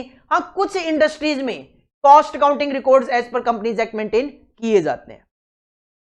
देन हमने मैनेजमेंट अकाउंटिंग की डेफिनेशन देखी, it is the application of principles of accounting and financial management. Sir क्यों? To create, protect and increase the value of the stakeholders, it assist the management in या फिर by providing relevant information for planning, organising, decision making, controlling, इनमें उनकी help करता है। तो sir क्या difference है कॉस्ट अकाउंटिंग और मैनेजमेंट अकाउंटिंग में? कॉस्ट अकाउंटिंग जो है वो क्वांटिटेटिव एस्पेक्ट पे कॉन्सेंट्रेट करता है, जबकि management accounting qualitative plus quantitative है। कॉस्ट अकाउंटिंग जो है वो पास्ट और प्रेजेंट पे कॉन्सेंट्रेट करता है, जबकि मैनेजमेंट अकाउंटिंग फ्यूचर पे कॉन्सेंट्रेट करता है। कॉस्ट अकाउंटिंग वॉलंटरीली है, मोस्टली वॉलंटरी है, लेकिन कुछ इंडस्ट्रीज में कंपनीज एक्ट के रूल्स अप्लाई हो जाते हैं, जबकि management accounting 100% voluntary. Cost accounting short term planning, management accounting short term plus long term planning consider करता है। कॉस्ट अकाउंटिंग इंस्टॉल किया जा सकता है without management accounting, but management accounting install नहीं किया जा सकता without cost accounting. Cost accounting जो है वो कॉस्ट सेंटर्स जो है, दैट इज जो डिपार्टमेंट है, उनकी परफॉर्मेंस को मेजर करने पे कॉन्सेंट्रेट करता है, जबकि मैनेजमेंट अकाउंटिंग जो है वो financial accounting, cost accounting, financial management सबको कवर करता है। मतलब इसका स्कोप ज्यादा ब्रॉड है in comparison with cost accounting. और साथ में मैंने आपको ये क्वेश्चन भी बताया किस तरीके से प्रेजेंटेशन अपने को देनी है। This is all about for today class. Next class में मिलते हैं नेक्स्ट क्लास में। Thank you.